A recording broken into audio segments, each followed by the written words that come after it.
Ça vient du cœur. Voilà. C'est comme ça qu'on avance dans la vie. Moi, je savais que j'allais y arriver et j'en étais certaine. Tout le monde, c'est comme ça, pour faire des projets. Ok, même s'il faut du temps, te décourage pas et pousse. Je savais que ça allait s'arranger, ça allait venir, mais ça va dépendre de moi, de mon courage, de mon combat et tout, de ne pas abandonner. C'est un pari gagnant en fait. Tu vois, mon petit bonhomme, on y est arrivé. De se battre.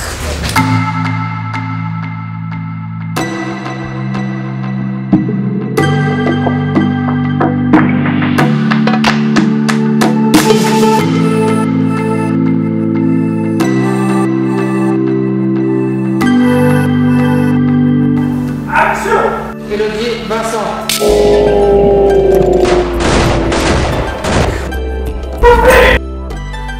Bonjour à tous, je m'appelle Vincent, je travaille à l'atelier audiovisuel à l'ESA des Bellevues.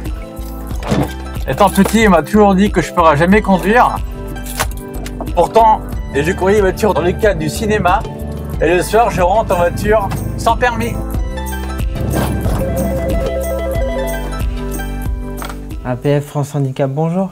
Quand je suis né, mon médecin il a dit que je pourrais jamais marcher. Ça a un peu refroidi mes parents et en fait, au final, on s'est battu pour arriver à ce que je sois autonome. Ouais, ça m'a pris un certain nombre d'années. Hein. On compte en années dans ces établissements-là. Elle a dit à ma mère que je vais mourir quand je vais grandir.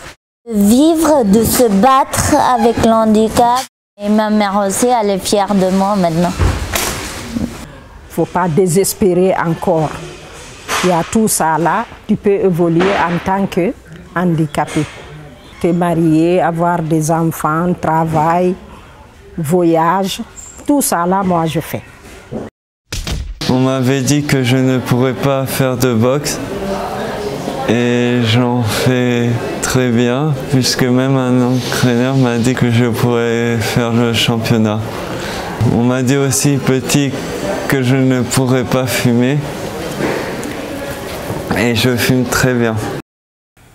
On a tous une part de rêve en nous, mais là aujourd'hui je peux dire que je suis épanoui et j'aime ce que je fais.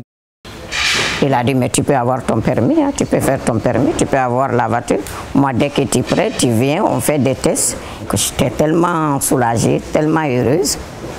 Le mot que j'ai cherché, les démarches que j'ai cherchées, je suis partie à une simple consultation pour le fauteuil, je trouve la voiture. Quand tu te casses la binette de vélo, il faut toujours remonter en selle. Jusqu'à ce que tu arrives à ce que tu veux. Moi, j'ai été portée par beaucoup de gens, notamment ma grand-mère maternelle. Et c'est vrai qu'elle ne m'a jamais vue comme quelqu'un d'handicapé. Et je pense que ça m'a porté toute ma vie et ça me portera toute ma vie. Mais grâce à beaucoup de gens, dans mon entourage, j'ai toujours de l'envie. Ah bah en fait, tu peux tout surmonter. J'ai beaucoup travaillé. Quand j'ai quitté l'auto-école, j'étais sur l'ordinateur, j'apprenais. À ma maladie aussi, parce que c'était comme un médicament que j'ai trouvé. D'être libre, sortir quand je veux. Quand j'ai vu les résultats, c'était de la fierté. J'ai explosé de joie, j'étais tellement contente. Même les élèves de ma classe étaient contents pour moi. Ils étaient impressionnés par la détermination que j'avais et je pense que ça les a inspirés aussi. Tranquille, très zen. Même mon moniteur de auto-école, il était très ébahi de ma conduite et tout. J'ai eu mon permis, ah bon. J'ai acheté la voiture, ah bon. Au fur et à mesure, j'ai eu même des gens de mon entourage, ça les a poussés de passer leur permis aussi. Je suis heureuse de mon parcours, je suis heureuse de ma vie. Je ne demande pas plus, voilà. Et je n'ai plus peur devant n'importe qui. Je viens, je n'ai pas peur, je parle, je fais comme tout le monde, même si parfois ça arrive, ils vont essayer de nous regarder bizarrement. Et je regarde même pas, prends même pas ça en considération. Parce que je ne m'énerve pas encore. Je vais voir, parfois un jour, j'ai essayé même de danser. Les gens sont curieux. C'est comme ça que je fais. Voilà. Et moi aussi, je vous aime. Hein. Non, il n'y a rien de compliqué. Après, il faut avoir la main aussi. Hein.